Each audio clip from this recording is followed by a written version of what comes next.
We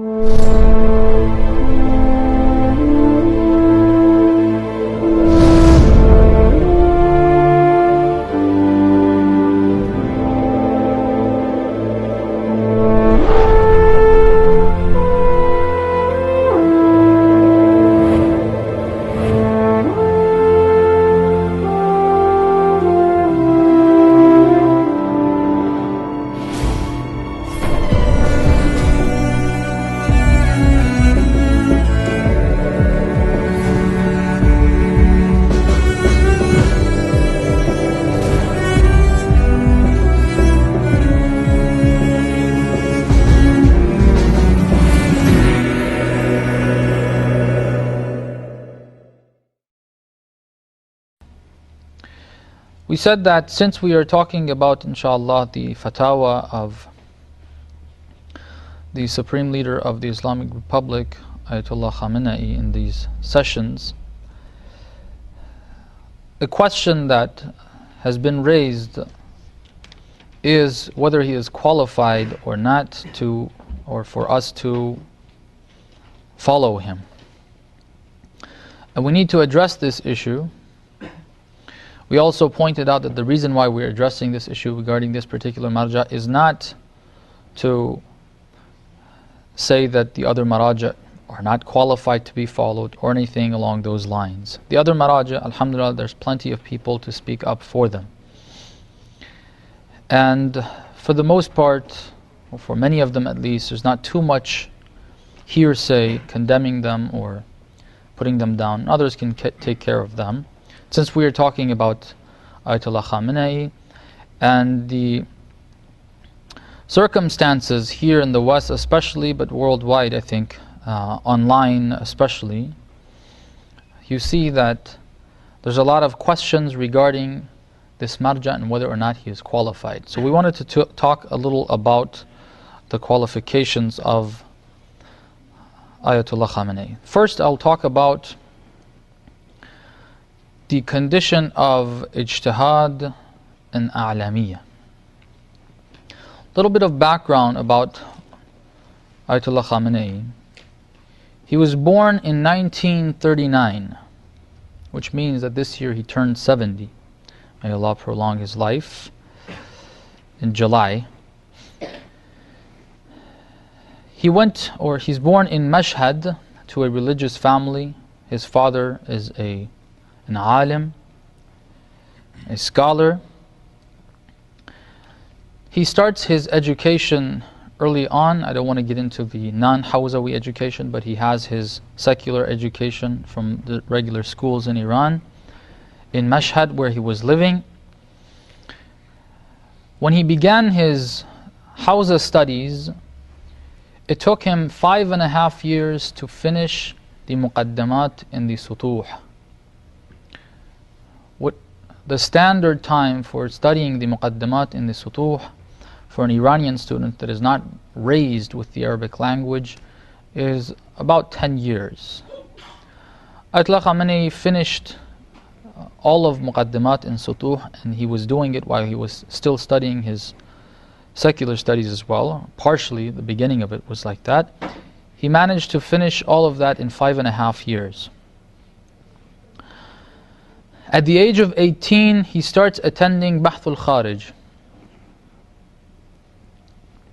Bahthul Kharij, he starts it in Mashhad under a prominent figure that is very well known in Najaf. He studied in Najaf. Ayatullah Sayyid Muhammad Hadi, I believe. I'm not sure about the Muhammad, I have to check it again, but Sayyid Hadi Milani, which is originally from Mashhad, and he went back to Mashhad after finishing and after becoming a marja'. And let me talk a little bit about Ayatollah Milani as well, because I don't know what picture you're getting. Ayatollah Milani in Mashhad was so pro Imam Khomeini and the revolution, at least at the beginning, that to support Imam Khomeini in the cause of the revolution, when Imam Khomeini became a marja', the Risala of Imam Khomeini, it was not allowed to be distributed because of his activities against the regime in Iran. So what Ayatollah Milani did, just to make his name, just to make an image of Imam Khomeini, he would have the Risala of Imam Khomeini in order to distribute it and put the cover of his own, just the cover says it's Ayatollah Milani's, but it's the Fatawa of Imam Khomeini, to be able to distribute the Fatawa of Imam Khomeini. Some of the praise that has come from Ayatollah Milani about Imam Khomeini, it was interesting. I forget who it was that was saying this, but it was a reliable source. It's in a book. There's the quotation. He says, when I went from Qom to Mashhad to visit Ayatollah Milani, I wanted to tell him what was going on in Qom. And this is like a scholar, a very well-known figure in Qom and Mashhad. He says, I told him what was going on. I mentioned Imam Khomeini's name, and I thought I heard for a second there, Salawatullah alayh. Okay, when I mentioned Imam Khomeini's name. So I thought I heard it first, and I was like, okay, I don't think so. I went on talking. The second time I mentioned Imam Khomeini's name, again he said Salawatullah alayhi. I was like, okay. And I needed to make sure that I'm hearing right here. Because usually we don't say that for someone that's not ma'soom. It's very unusual to say that term for someone that is not ma'soom. And this individual says, I asked him, did I hear right? Did you say Salawatullah alayhi? He said, yes. He said, at that time they didn't even used to call him Imam Khomeini. It was either Ayatullah Khomeini or Aghaya Khomeini, whatever. So Ayatollah Milani said that the Ayatollah Khomeini that I know deserves to be called, or for it to be said regarding him, Salawatullah alayhi. Anyhow, this mujtahid that according to Allama Tabatabai was the a'lam of his time, Allama Tabatabai considered Ayatollah Milani a'lam. Ayatollah Khamenei started studying under him in Mashhad. And it's important, the reason why I emphasized on the personality of Ayatollah Milani is for us to know who he has studied under. He wasn't in Najaf, but one of the prominent figures that Allama Tabatabai, who studied in Najaf, considers this individual, Ayatollah Milani, as a'lam of his time, most knowledgeable of his time. So he started his studies there. But then he went to Najaf for a while. He wanted to settle in Najaf and continue his studies in Najaf. His father disagreed with that and told him that he has to go back to Mashhad, or at least not be in Najaf. This part of the story is very similar to Ayatollah Bahjat's. I don't know if you've heard him. When he was attending Ayatollah or Allama Qadi Tabatabai's classes in Arfan, his father told him not to attend because his father was told that this guy Allama Qadi Tabatabai is a Sufi and he's a deviant teacher, this and that. So his father banned him, and because of that he stopped going. So Ayatollah Khamenei, he listened to his father and he went back. He didn't go to study in Najaf, but he went to Qom. For 7 years straight he was in Qom studying under the teachers their name follows Ayatullah Burujerdi, which was the Marja'ul Am at that time, someone that had studied in Najaf, a very prominent figure that had moved to Qom. The teacher of many of the current Maraja in Qom was Ayatullah Burujerdi. Of course, Imam Khomeini did not study much under him, or even when he did, he didn't. That wasn't his real teacher because he had already finished his studies under Ayatollah Hari. Anyhow, Ayatollah Burujerdi was one of his teachers. Imam Khomeini, he studied under Imam Khomeini as well.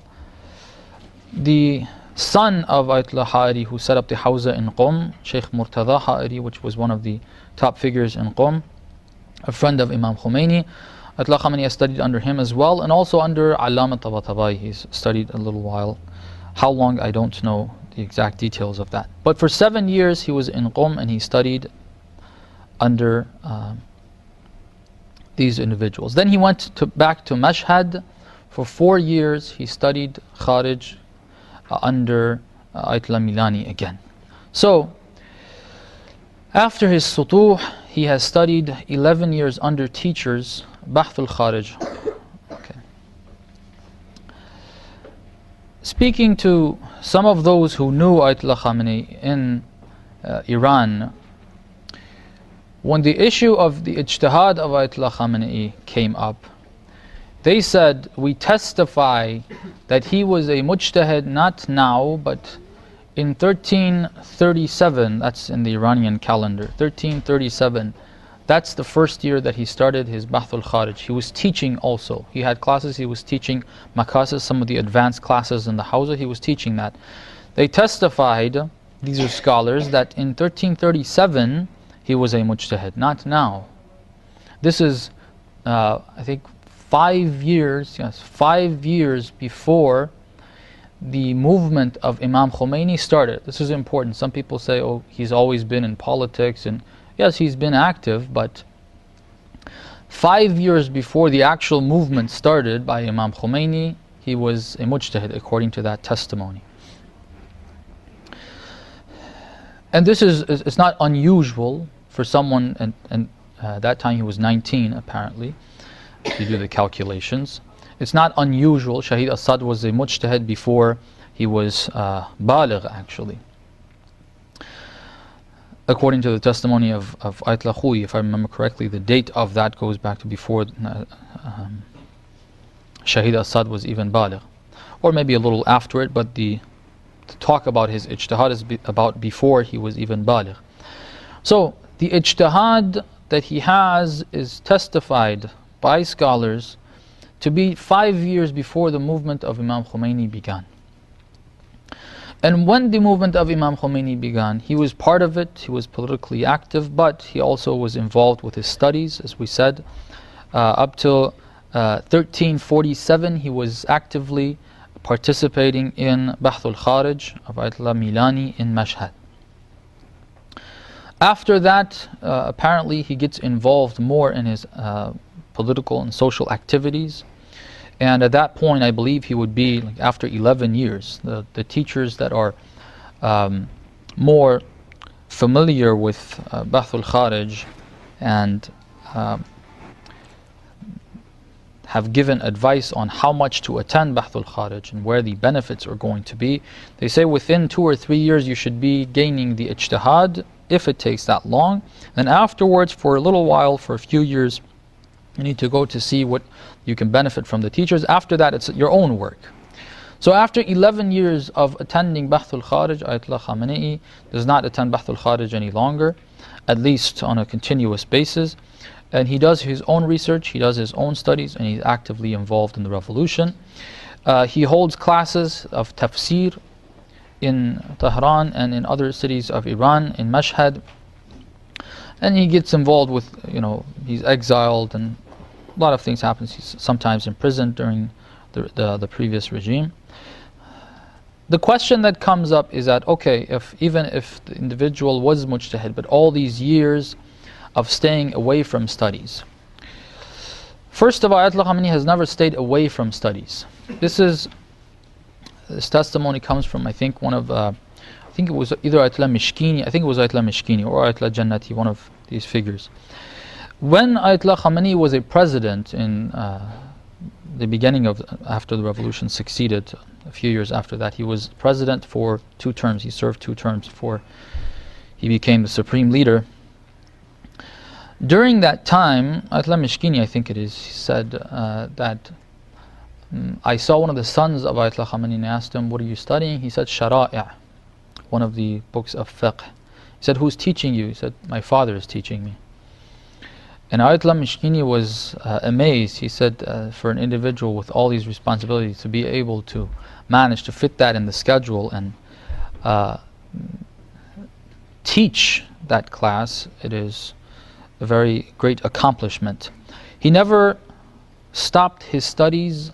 He has stated this himself too, that I always try to keep an hour or 2 in my schedule open for studies. You can't keep away from them. And after he became the supreme leader, a little while after that, because he was requested a lot to start Bahthul Kharij, he started Bahthul Kharij and he's teaching. Currently you can find some of his the material that he has taught on his site. Of course, in the Farsi language, I'm sure it exists. In Arabic, I don't know, I don't think so. In English, definitely it does not exist. But in Farsi, it's there, and of course, that's not all of what he has taught. That's only part of it. I don't know why they haven't updated that. How can someone focus on their studies and do the work, all these other activities as well? There's a few points to keep in mind. First of all, usually the maraja that we are following, the fatwa that we have from them are not their fatwa when they are 60 years old. The fatwa that you have from them are usually from earlier on in their studies. Maybe around when they're like 20 something, 30 something. The first few years after their ijtihad, they do the ijtihad in taharat and salat and all those things, which Ayatullah Khamenei has his own Hashia, his commentary on one of the fiqh books, most probably Urwa. That's what was common to have the commentary on. In other words, the side notes where the fatwa differ, his fatwa differ. He has had that, and he's had his own views in usul, in rijal, that many scholars are not very strong in. I can, if it would have been appropriate, I would have named some scholars that are not very strong in rijal, but Ayatollah Khamenei particularly is very strong in rijal. He's done that very well. In usul, he's very strong. In fiqh, the understanding is very strong. And to compare people by saying that this person has spent this many years in the hawza, the other person has spent less years in the hawza, that's not a good comparison, because if you go to Qum and go to Faydiyya, the main school there, the traditional, the old school, towards the time of Maghrib, you'll start seeing some pretty old men sitting there that they've spent all their life in the hawza, but they haven't gained anything. And in Bahth al-Kharij, if you attend, there's many people that are attending, but I can testify and be responsible for it on the Day of Judgment, that the majority of people are not benefiting from the teacher the way they should have benefited. It's not about the number of years, it's about the talent of the individual, how talented he is, and also about the amount of work that he puts while he's studying and continuing that, and whether he teaches or not, which Ayatollah Khamenei has taught at least, at the very least, once the main subjects in Sutuh as well, before he was considered a marja and people started following him, which was then when he started the Bahth al-Kharij. So, no doubt the ijtihad, one last point regarding the ijtihad for those, because unfortunately, as some of the scholars were saying, this is from Ayatollah Misbah, he said, when we read history, we read certain things that it doesn't make sense to us. Like, how did this happen? Then when you experience it, you start realizing, oh my God, this is actually happening. One of the things we read in history, which is difficult to understand, is that they say when they assassinated Amir al-Mu'mineen in the masjid, when the news got to Sham, they said, oh, Ali prayed? Ali used to pray? That's how much propaganda was against that individual, Amir al-Mu'mineen salamullah alayh, that people thought he's not even Muslim, he's not even praying.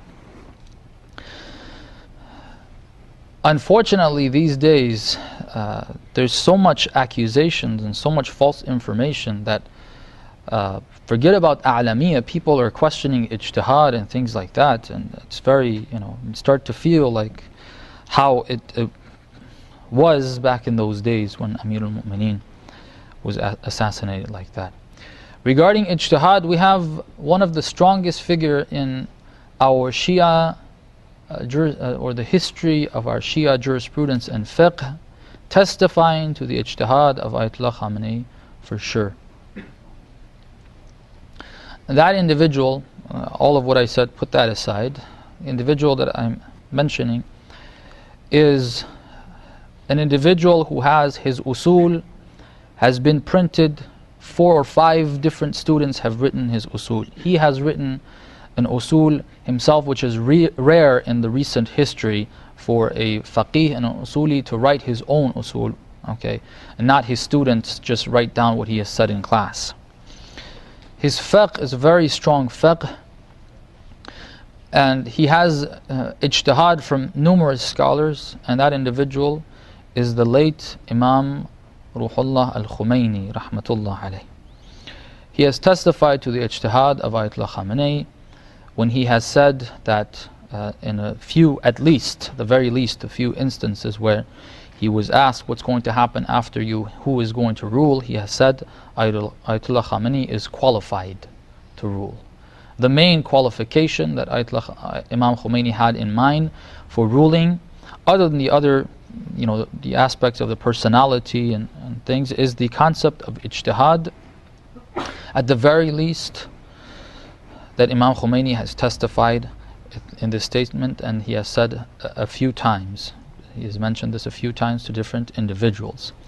So the ijtihad of Ayatollah Khamenei is no doubt established.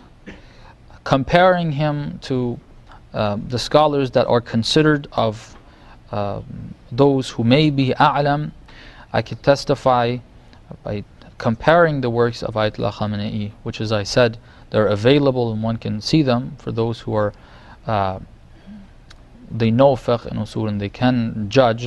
If you compare that to some of the others that are, whether in Qum or Najaf, that have Bahthul Kharij and they're discussing those same issues, if you look at the understanding of usul in those words, rijal that is involved, their understanding of hadith, the ahadith that are brought, how they are put together and all of that, it is definitely, I don't want to make a judgment here and say who is a'lam, or I'm just trying to clarify the doubts.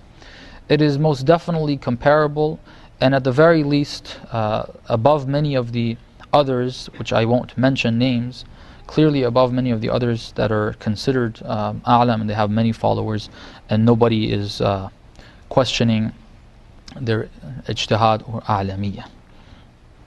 This is the aspect of ijtihad and the knowledge, the a'lamiyya of Ayatollah Khamenei. The aspect of idala is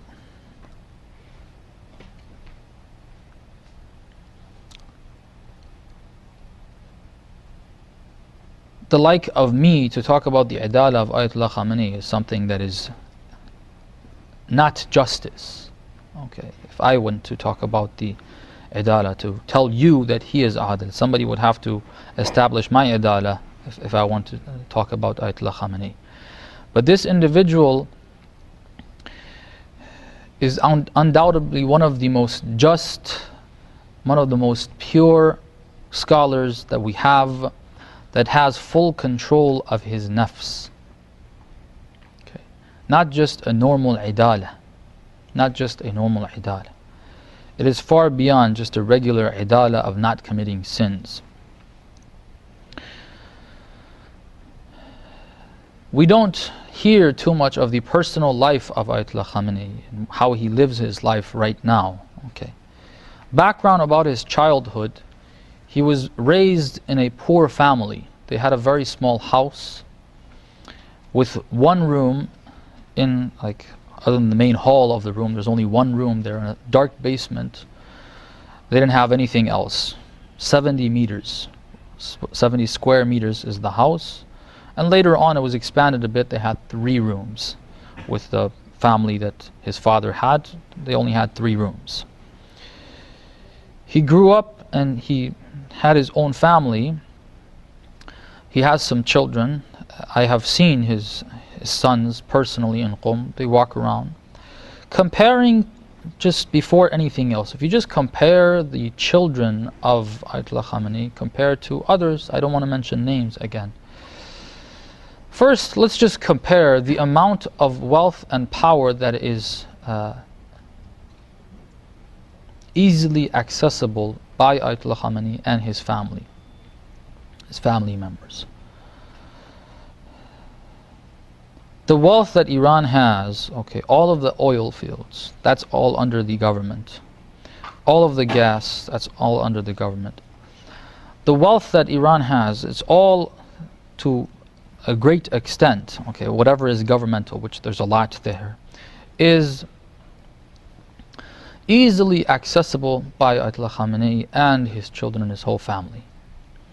If anyone wanted to be corrupt, and if they wanted to access any of that, like the children of some others, which you hear on the news these days, and I don't want to mention names, they can easily have access to all of that. and get involved in all kinds of corruption. But when you look at the children, before I even get to Ayatollah Khamenei, to see what type of a figure their father is, that all of them are the same.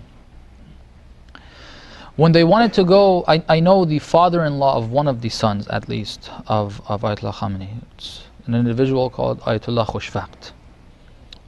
It's one of the students of Allama Tabatabai and Arfan. When they wanted to go and find or introduce their son to ask for the hand of the daughter of this particular scholar, that wasn't the first one they went to. When they would go to people and ask, they wouldn't say who this individual is. They would go on behalf of them and say, there's a talaba, not Ayatollah Khamenei himself, some people on his, there's a talaba that wants to come, a talaba, a Hawza student, a regular Hawza student that wants to come and ask for your daughter's hand. Are we allowed to come and speak? A regular Hawza student. A lot of people rejected because of that. They didn't know it was Ayatollah Khamenei's son. If they would know, they would definitely say, please, more than welcome. They just said, a regular talaba, are we? Said no. But Ayatollah Khushfaqt said, yes, you're welcome, you can come, and they came. And this is the type of approach that they have. When you see them on the streets in Qom, okay, there's no bodyguard or any fancy car or anything like that. They're just walking on the streets. A lot of people don't know who they are, but those who do know, like myself, you know who they are. This is how they live their lives. One of my teachers has visited the house of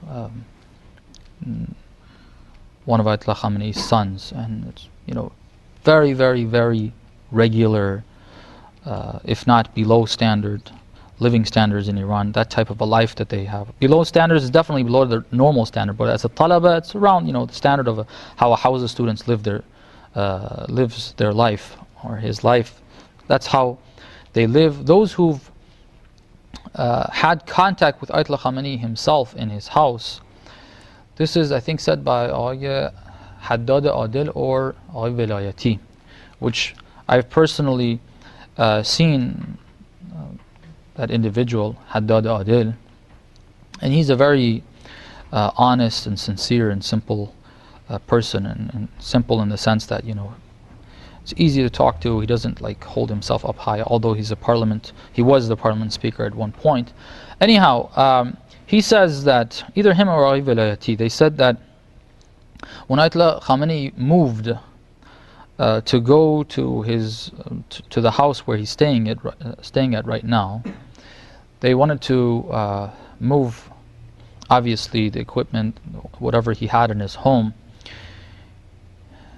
He said, when we went to the new house, Ayatollah Khamenei asked, we moved everything. We thought everything was finished. We went to the house and Ayatollah Khamenei said, what happened to my stove? Why didn't you bring my stove? And he said, we didn't see any stove. He started describing what it looked like. And he said, when he described it, I remembered that there was a piece of junk that we thought it's to throw away, useless material that is not really usable for any purpose. We thought that, just put it aside to throw it away. And Ayatollah Khamenei was saying, that is my stove. Those who've gone over his house for official sessions to talk about government issues, about what's going on in the society, a number of them have had this experience that when they had the meeting with him, the time of the food, lunch, dinner, whatever it was, came, and the individual is obviously, because he's there on a governmental affair, he's talking about things that are related to issues regarding the country. They would provide and prepare some food, a decent food, not too low in standards, nothing special either, just decent food, some little bit of chicken and rice. But there would be only enough for 2 people. Ayatollah Khamenei's son would come in, or he would be there. Sometimes he would even be there, during that session he would be there. When the time for food would come, Ayatollah Khamenei would tell him, you have to go back in the house and eat from the food in the house, which is not the same as the food that is over there, prepared over there.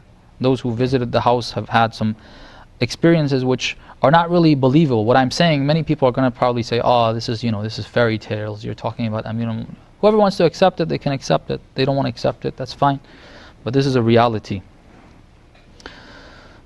those who visited and the friends of the sons of Ayatollah Khamenei that have gone there, what they've gotten for food wasn't really something that got rid of their hunger and filled them up. Yogurt and bread and things like that. Anyhow, so he would tell the son, not like, oh, he's here to order some more food, bring some food for him too, there's 3 of us. No, you're not here for government issues, you don't have to be here, so for the food you have to leave, you have to go home and have the food at home. When you look at the decisions that this man has made throughout the years that he's been the supreme leader, and even before then as the president, without a shadow of a doubt, if this man wanted to be or have the slightest bit of corruption in him, the slightest bit of hawa'un nafs, okay, the desires to stop him from making the right decisions.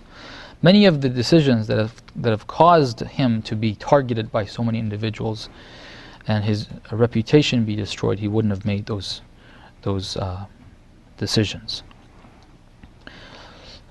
By just being in the presence of this man and praying behind him, listening to him, following.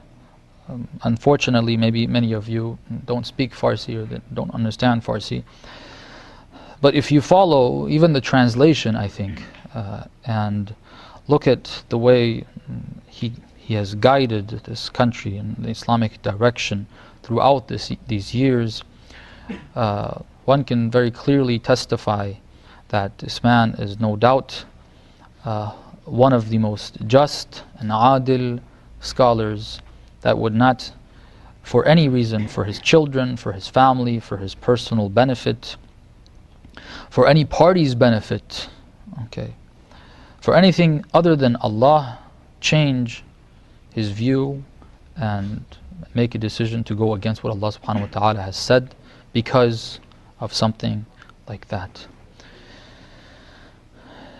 We ask Allah subhanahu wa ta'ala to enable us to see the truth and to accept the truth and to guide us in the cases where there's fitna and our views could easily be blurred by propaganda, that He shows us what the truth is, inshaAllah, and that we are able and manage to accept that, inshaAllah.